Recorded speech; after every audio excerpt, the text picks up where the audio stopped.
Sim, não bastava eu ter que programar o jogo e os objetos, eu também tive que programar a Game Engine e a janela do jogo. Eu simplesmente queria estar morto depois desse desafio. Mas se este vídeo foi ao ar é porque eu consegui e eu mereço no mínimo seu like. Obrigado. Bom, antes de fazer qualquer coisa no jogo eu tive que criar a janela do jogo.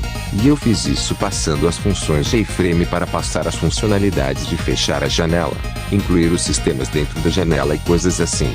Depois eu criei uma função para rodar um looping de 60 fps. Fiz isso com um 3D.sleep, dividindo 1000 por 60.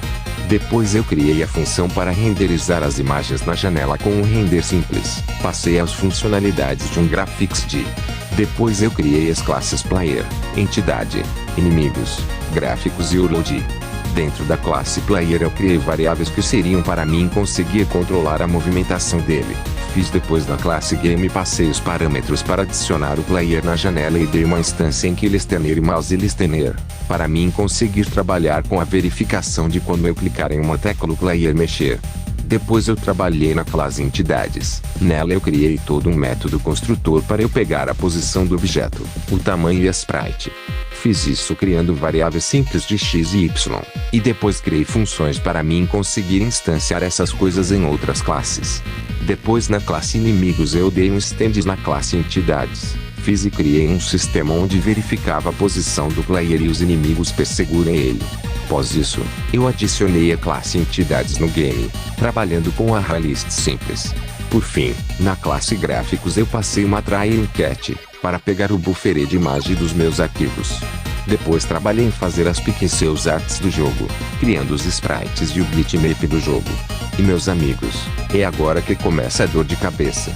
Na classe URLD eu passei as mesmas funções para carregar a imagem do bitmap, mas depois eu tive que criar o algoritmo para mim poder verificar as cores do mapa e interpretar elas como se fossem os objetos do mapa. E isso me levou a horas de desenvolvimento. Eu perdi muito tempo nessa brincadeira.